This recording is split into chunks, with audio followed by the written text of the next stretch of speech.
Hello students, मैं हूं अतुल और आप देख रहे हैं इनोवेशन एकेडमी के एनसीईआरटी रैपिड रिवीजन सीरीज़। इस सीरीज़ में हम 12th बायोलॉजी के chapter second reproduction in human को डिस्कस कर रहे हैं और अब तक हमने 4 वीडियो के थ्रू 4 अलग अलग टॉपिक को देख लिया है।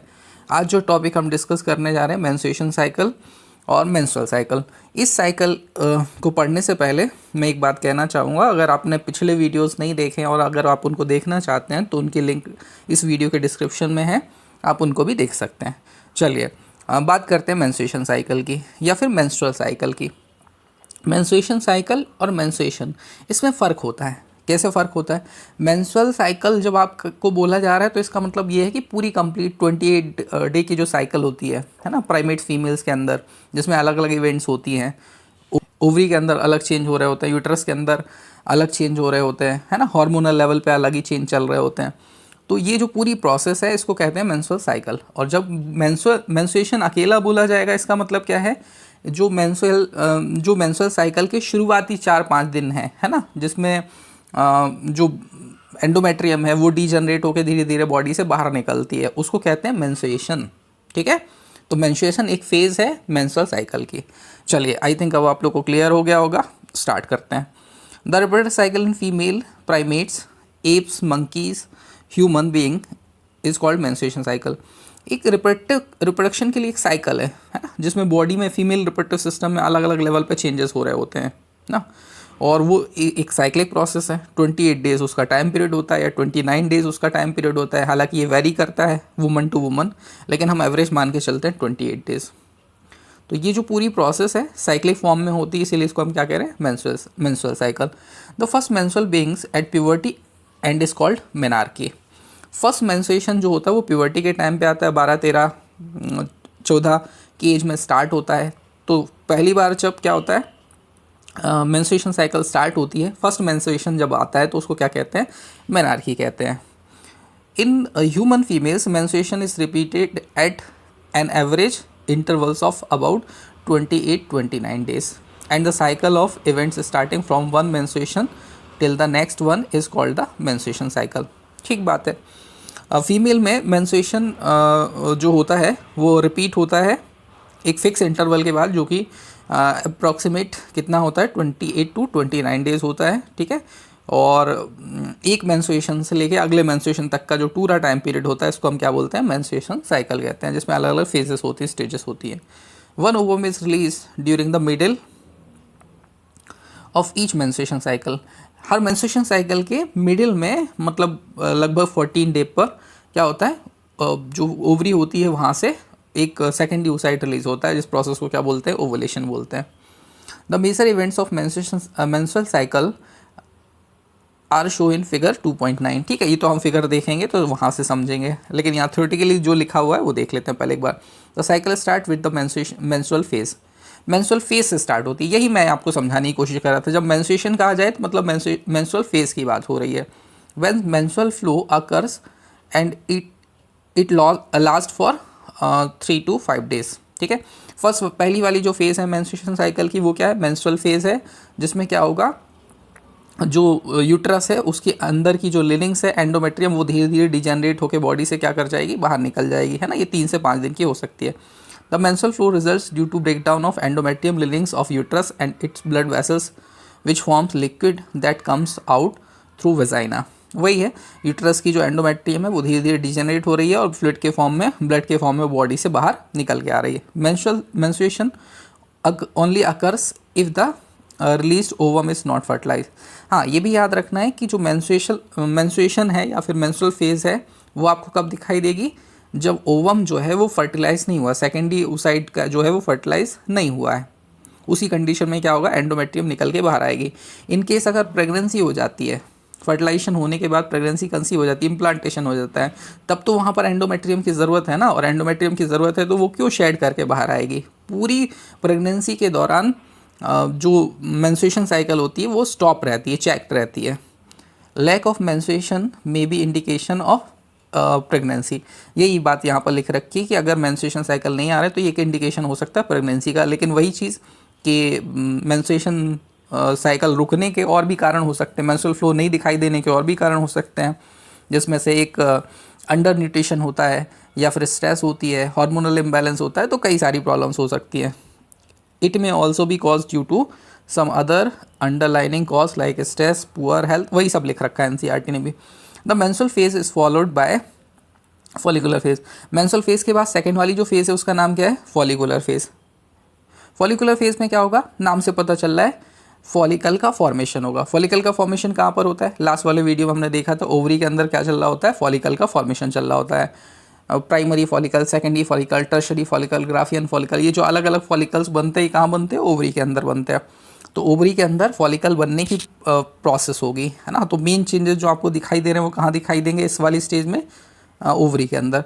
During this phase the primary follicle in the ovary grow to become a fully mature Graafian follicle and simultaneously the endometrium of uterus regenerate through proliferation। दो चीज़ें हो रही हैं ओवरी के अंदर। तो क्या हो रहा है? फॉलिकल का फॉर्मेशन चल रहा है ना, प्राइमरी फॉलिकल धीरे धीरे कन्वर्ट हो रहा है ग्राफियन मैच्योर फॉलिकल में।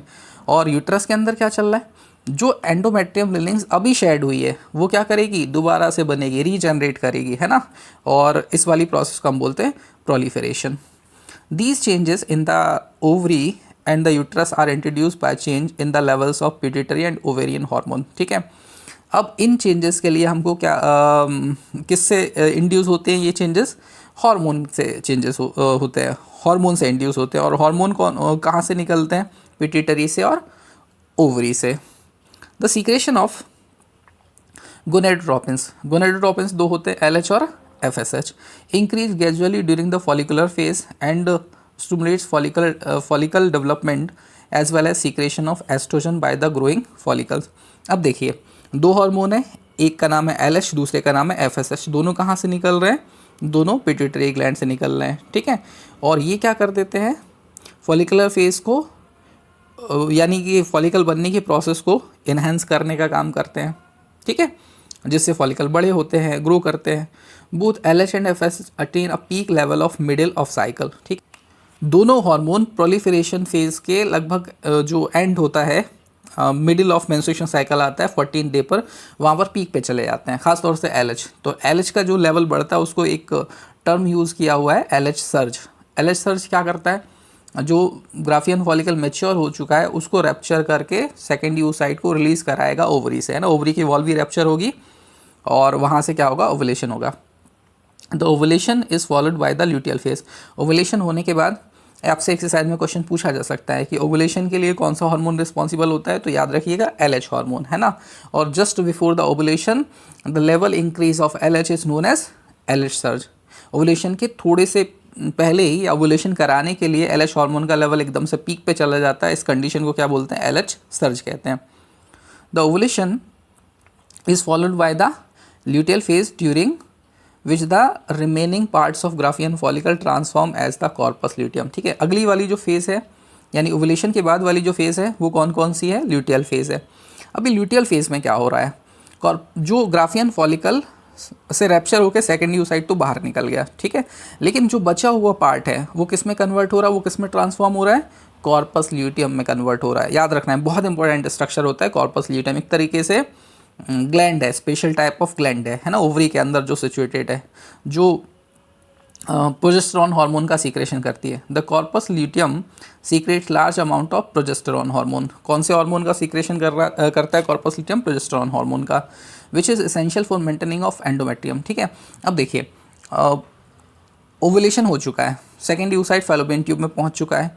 वहाँ पर इनकेस अगर फर्टिलाइजेशन होता है फैलोपियन ट्यूब में तो क्या होगा? फर्टिलाइजेशन के बाद जो ब्लास्टोसिस्ट है वो कहाँ पर आएगा? यूट्रस की वॉल पे आएगा अटैच होने के लिए, और यूट्रस की वॉल पे इम्प्लांटेशन होगा। मतलब क्या हो गया? जब तक प्रेगनेंसी है, कंसीव है, तब तक एंडोमेट्रियम तो वहीं रहने वाली है। इसका मतलब क्या है?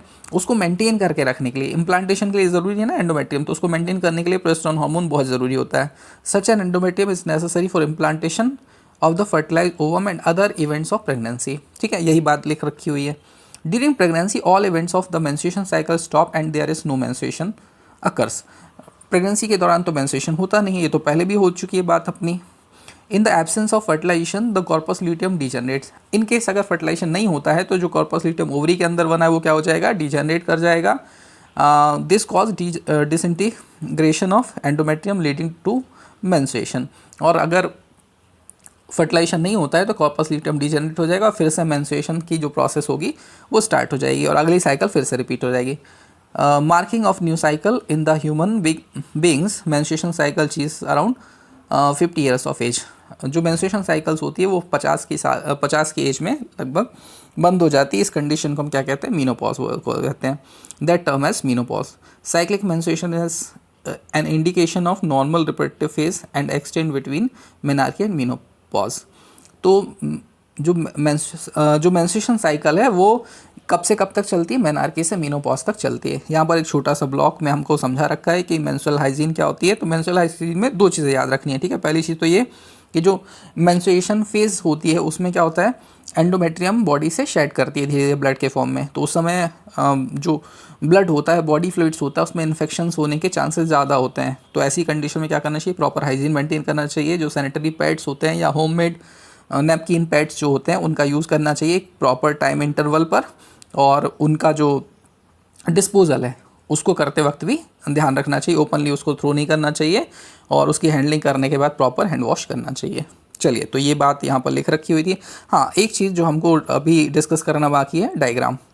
यहाँ पे डायग्राम समझना बहुत ज़रूरी है, क्योंकि ये डायग्राम अगर आपने समझ लिया, और बहुत इंपॉर्टेंट डायग्राम है, सारी चीज़ें सारे कॉन्सेप्ट एक साथ यहाँ पर समझ में आ जाते हैं, ठीक है। तो हल्का सा इसको क्या कर लेते हैं, शॉर्ट करते हैं, और ताकि एक ही बार में हमको सारा डायग्राम क्लियर हो जाए। हाँ चलिए, आई थिंक अब आप लोगों को क्लियर दिख रहा होगा, पूरी पिक्चर क्लियर हो रही होगी। देखिए, पिट्यूटरी हार्मोन दिखा रखा है, पिट्यूटरी हार्मोन FSH और LH का लेवल दिखा रखा है। फिर उसके बाद ओवेरियन इवेंट्स दिखाई दे रही है हमको। उसके बाद उसके नीचे ओवेरियन हार्मोन यानी कि एस्ट्रोजन प्रोजेस्टेरोन का लेवल दिखाई दे रहा है। उसके बाद यूट्राइन इवेंट्स यानी कि यूट्रस की वॉल किस तरीके से चेंज हो रही है वो दिखाई दे रहा है। तो 4 लेवल पे चेंजेस चल रहे होते हैं, 2 हार्मोनल और 2 स्ट्रक्चरल चेंजेस। हार्मोनल चेंजेस की अगर हम बात करें तो FSH LH दोनों का सीक्रेशन कहाँ से हो रहा है, पिट्यूटरी ग्लैंड से। दोनों अपने पीक पे पहुँच रहे हैं किस टाइम पे, ओवुलेशन के टाइम पे। देखिए बीच में से लाइन खिंची हुई है, ये जो डायग्राम आप देख रहे हैं इसमें बीच में एक लाइन बनी हुई है। वो लाइन किसको इंडिकेट कर रही है, ओवुलेशन को।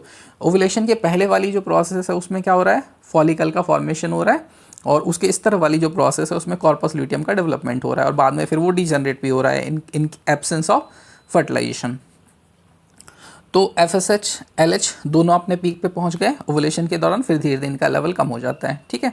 उसके बाद ओवेरियन इवेंट्स की हम बात करें तो ओवरी में क्या होता है, देखिए नीचे यहाँ पर डे वाइज हमको पूरी साइकिल को बता रखा है। अगर हम फर्स्ट टू 29 डेज जाते हैं तो अलग अलग डे हमको दिखाई दे रहे हैं।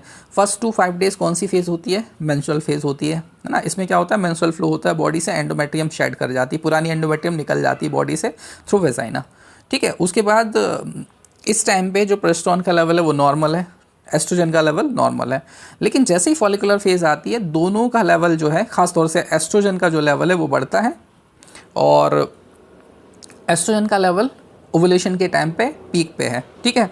तो एक तरीके से हम ये कह सकते हैं कि LH FSH और एस्ट्रोजन तीनों हार्मोन ओवुलेशन के जस्ट पहले अपने पीक पर हैं।